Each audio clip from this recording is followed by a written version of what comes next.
Hello, this is Rudy Giuliani with Rudy's Common Sense. Today, we're going to focus on, for me, one of the biggest surprises that I've had in this case in which I am representing the Trump campaign. And there have been many surprises, but I was absolutely shocked to learn that many, if not all, of our ballots are calculated outside of the United States of America.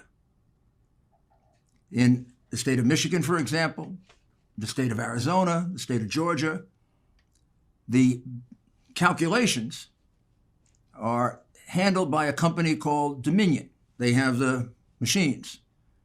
They have a reputation of being, I guess the best way to say it is the state of Texas turned them down because they were not considered competent enough to handle elections in Texas. And when I tell you their real history, I think you'll be quite shocked that we used them at all for elections. But in any event, Dominion doesn't really count the votes. Dominion has a contract with a company called Smartmatic. And Smartmatic has locations in Frankfurt, Germany, and in Barcelona, Spain. So when the votes are being calculated, they are sent to, most of them in this particular election, Frankfurt, I believe, but there may have been some sent to Barcelona, Spain. Those votes are also in machines, devices that are extremely vulnerable to hacking and extremely vulnerable to manipulation. Now, let me tell you the history of Smartmatic, because when you hear it, you're not going to believe it, and you're going to have to go check what I say by Googling it if they haven't removed all of this already. Smartmatic is a company whose origins go back to somewhere around 2004, 2005. It was founded by two Venezuelans that were very close to the dictator in Venezuela, Chavez. And it was founded for the specific purpose of being able to fix elections. That's right. The company that is calculating many of our votes in 27 states, the company that's using the software to count those votes, was founded for the specific purpose of fixing elections. If you want to check that out, go online and look at the Sequoia case in Chicago. We'll explain it in a little while. And look at the testimony and the letter from Congresswoman Carolyn Maloney, who happens to be my representative in Congress, where I live in New York, and her concerns about Smartmatic going back to 2007, 2008, as a Venezuelan company that had a very terrible reputation for fixing elections. Well, they were founded for the specific purpose of making sure that Chavez was elected and reelected, and also then used in Argentina at least once or twice in order to make sure that the election was fixed in the way that Chavez wanted it fixed. The place in which this all was exposed was during the 2007 election in Chicago, in which Sequoia, a company named Sequoia, was counting the ballots in Chicago. There was a tremendous amount of confusion. The result of the election was delayed, and there was a great deal of concern with the voting machines. No one really had focused on where these voting machines had come from. But the voting machines came from and were embedded with software from Smartmatic, again, outside the country. And when they did the investigation, they found this whole history of Smartmatic, that Sequoia was really a front for Smartmatic, the way Dominion is a front for Smartmatic. And Detroit used them in this particular election, for example, and a lot of Michigan used it in this particular election, without apparently taking a look at their history. And their history right here in the United States, including the election they did in Chicago, is as a company that has been extremely, number one, extremely ineffective, a lot of mistakes, but number two, suspected of directly interfering in elections, because that was the whole purpose for their origin. And that's the company that we used to collect our ballots. Now, how do we find out about this? We found out about it because they apparently made a big mistake. Usually, according to the evidence that we have so far, and I think we're going to have quite a bit more, the way Smartmatic fixes an election is to very subtly change votes. So there isn't some big change in any one particular voting place. So let's say you want to make up 50,000 votes in the city of New York. So you don't do it in one place. You don't do it in two places, three. They use an algorithm in which they spread it out across the city. So they can get you a 2 or 3% difference over your opponent. This is their formula that they used in Venezuela. This is the formula they use in Argentina. This is the formula they're known for. That is executed by the Smartmatic algorithms and the Smartmatic software, which, as I said, originates from Venezuela. In other words, we're using a Venezuelan system to calculate the votes in the United States. We're using a system that originates from a dictatorship, maybe one of the worst in the world, as the core of our vote calculation, and a company whose expertise is subtle changes in votes, so they're not noticed, so they're not too many anomalies in the vote return. Now, of course, like anything else, Smartmatic and Dominion are not perfect, and they weren't perfect in Antrim County, Michigan. In Antrim, all of a sudden, on election day, or when the returns came in from the machine, Biden was ahead. It made no sense because all the Republicans down-ticketed won, and Trump had won that county, I've forgotten by what percentage, but a very large percentage in 2016. And he won the counties around it, similar places around it by big margins. Well, it turned out that, among other things, in one particular machine, they had switched, Dominion had, and Smartmatic, which is the ultimate software, had switched 6,000 votes. It switched 6,000 votes from Trump to Biden. So the poor people of Michigan that went in to vote for Trump ended up voting for Biden because the machine and the software that originates, with Venezuela, the dictatorship, changed their vote without their ever knowing it. Now, had they not been so piggish in that county, we never would have caught them. If it had been a difference of 2,000, 1,200, it would have been hard to catch. And that's what they usually do because they're very smart and very crafty. So now we're looking for anomalous results in other parts of the country. We have some very, very good leads where they've changed votes. We're probably not going to get too many because they do it in a way that's very, very careful. But one of the other things they do is they warn you when you're falling too far behind when the count is going on. So I don't know if you remember this, but on election night, there was a period of time in which it looked like Trump was going to win by an unexpectedly large margin. He was ahead in he was ahead in Pennsylvania by between 700,000 and 800,000 votes, with 65% of the vote cast.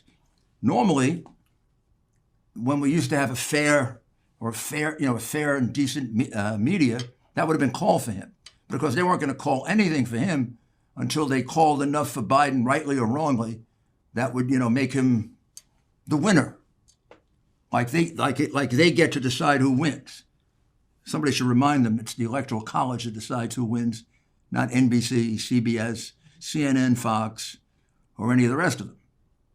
But in any event, they didn't call it for Trump, even though normally that would be called for someone with a 700,000 to 800,000 lead. Also, he had a very, very substantial lead in Wisconsin. I think it was 9%, something like 85% of the vote cast. He had a 300,000 vote lead in Michigan, again with 85% of the vote cast. He had 2.5% lead in Georgia, and North Carolina. Now, that isn't as great, but we were at 90%, and it's usually, I remember when I won the mayoralty, I was at 2.5% with 85% of the vote cast, and they called the election for me. Let's take a short break. Thank you for returning. So it looked pretty good. He was ahead almost everywhere, even in Virginia, where no one expected him to be ahead. And of course, it was too early to tell about Arizona, which was called immediately by Fox for Biden, which of course was a very bad call because it took a week to figure out the margin. And the margin now is about 8,000 votes. It's like that. And it could easily be wrong. By the way, it is wrong. And we'll prove that not only with evidence about Dominion, may not be able to get specific evidence of that on the machines, but I'll tell you what we can do. We can show that there were many, many absentee and mail-in ballots that were not inspected at all by Republicans, that were just put in behind our backs. And remember, when it's a mail-in ballot or an absentee ballot, there's only one point at which you can verify the ballot. That's when it's being counted, because it gets separated from the envelope that verifies it. Once you look at it, you say, okay, it gets put in the vote pile, the envelope gets put in the other pile, there's nothing that connects them together, and you lose that for eternity. It can't be rechecked. It can't be recounted. You can't go back and look at the machine. That's why the recounts, when you can't link the envelope to the ballot, are meaningless. And that's why there's such a strong emphasis on making certain that both sides get a chance to see that ballot. We've never had an election where we had this kind of pervasive, nationwide problem with that. Absentee ballots happen all the time. Politically, they become the source of disputes between the two sides. But I've never heard of so many instances where hundreds of thousands, and now it goes over 1 million, absentee ballots were counted by just one side. Republicans had no chance to see the ballot. That's outrageous. It's outrageous. And in many of these states, that number far exceeds Biden's small margin of victory. Those ballots should be declared null and void. They should be taken out of the count. And if that happens, and I believe it will, you're going to see at least 3 or 4 of these states, if not all of them, flip. Because the number of illegal ballots far exceeds the small lead that Biden has. In addition, the Dominion part is being investigated, and every day a mountain of evidence is coming in about statistical anomalies. And I expect soon there'll be even more targeted evidence of the fraud carried out by Dominion. I'll give you another example of how you can prove this.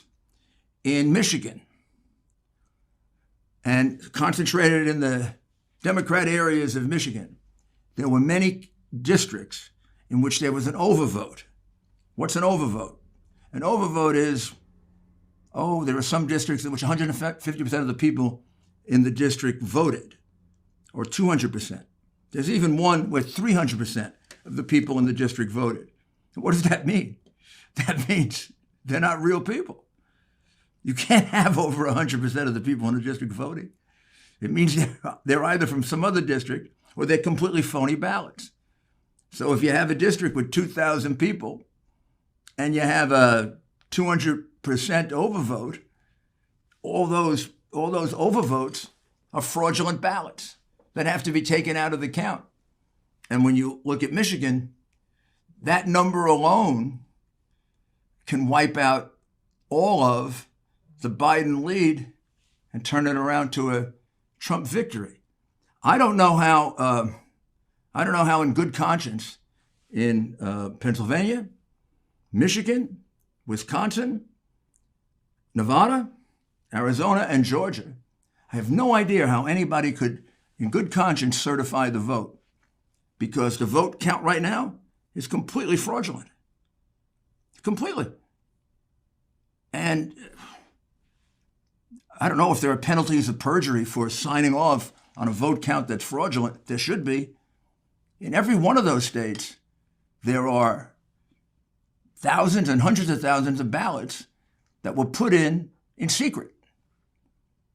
Only a Democrat observer and a Democrat official, and maybe just a Democrat official, even without a Democrat observer, looked at the ballot to verify it. That's completely contrary, not only to the law, I think the way in which they carried it out nationally is unconstitutional. It's a violation of the Due Process Clause of the United States Constitution. A candidate for president is entitled to fair treatment. Also entitled to the same treatment the other side gets. That's a violation of the Equal Protection Clause of the Constitution. Well, how can this not be a violation of due process and equal protection if, in fact, the ballots that are being counted do not allow for any inspection by the Republican side? They're counted by Democrats, and the only other inspection, if any, is done by a Democrat. And there are more than enough ballots like that in each one of these states to change the result from Biden to Trump, which says to me that they really didn't make up those numbers on election night. They didn't make up 700,000 or 800,000 votes in Philadelphia. Well, they did make it up. They made it up with phony ballots. They didn't catch up and pass him in Wisconsin, where he was leading by 8 or 9% with 85% in. No, what they did was they put in mail ballots, and they wouldn't let Republicans examine them. And they did it with a very, very deliberate, fraudulent plan, the Democrats did. They used cities that they completely control. They didn't do it in neutral cities, or Republican cities certainly, or they didn't even do it in cities that are moderately Democrat cities. They did it in cities they completely control. Detroit, Philadelphia, Milwaukee. Just think about this, right? Those are places in which Philadelphia is legendary for voter fraud. I looked at the list of people convicted in the last 2 years in Philadelphia of voter fraud. It's almost the same as the number of people arrested, every week at a Eagles game for beating people up, because they have a jail right in the football stadium. I mean, I love Philadelphia as a city, and as many people say, some of my best friends are in Philadelphia. One of my closest friends was a judge in Philadelphia. But that doesn't stop me from telling you that their voter fraud process is legendary. In fact, the biggest surprise I would have is that they didn't cheat in this election. Well, boy, did they cheat. They had to make up 700,000 votes, and they did.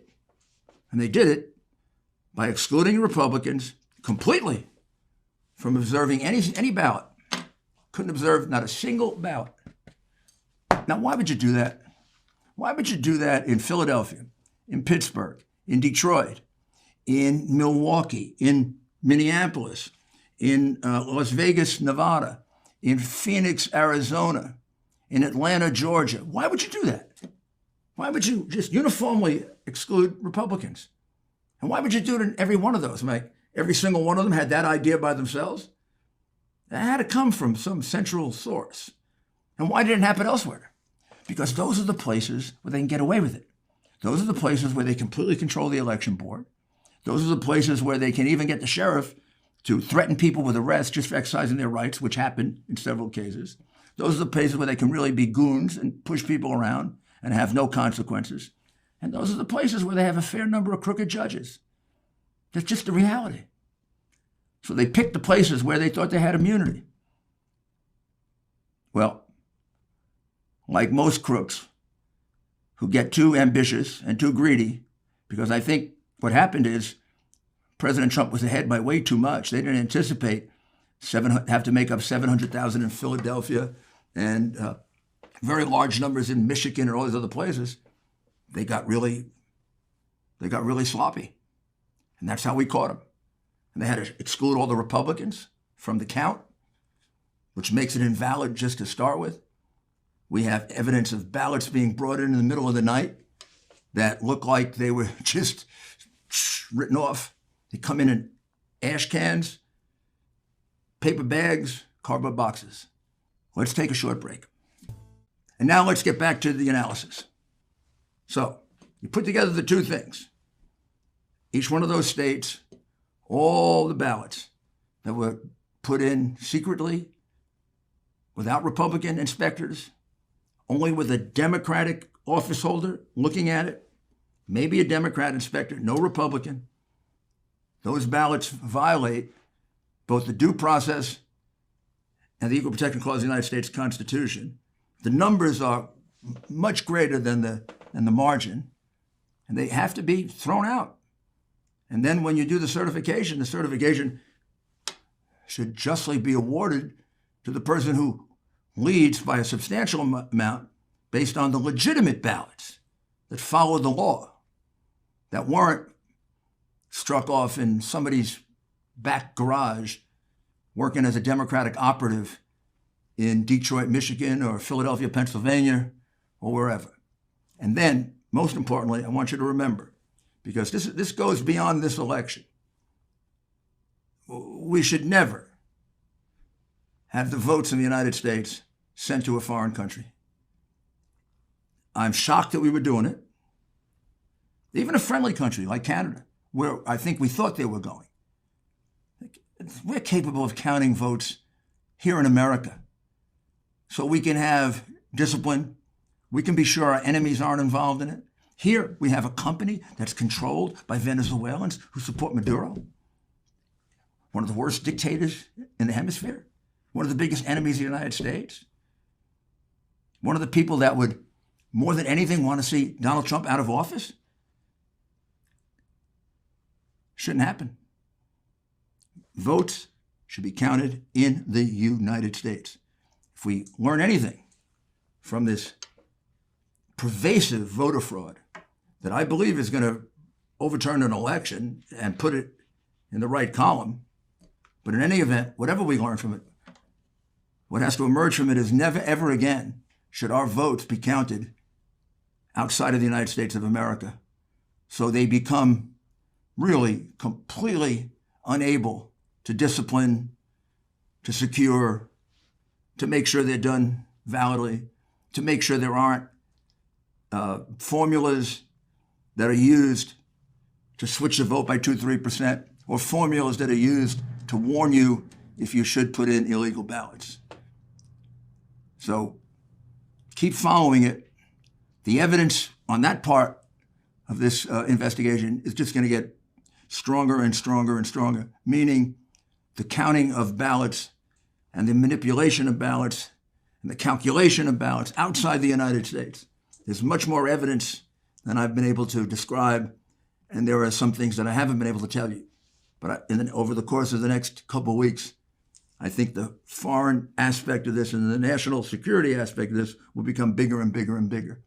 With regard to the votes, the pure votes, that's already done. In every one of the states that I mentioned, every one of the swing states, every one of the states where they utilized a crooked Democrat city to carry out the voter fraud, there are more than enough fraudulent ballots that have now been discovered to overturn the vote in that crooked city and to change the result in the state based on legitimate votes from Biden to Trump. And for the good of this republic, that has to happen, because you shouldn't be allowed to do this. Well, thank you very much. And we'll be back very shortly, I'm sure, with even a more detailed description of this fraud, which is growing and growing and growing in terms of evidence every day. Thank you.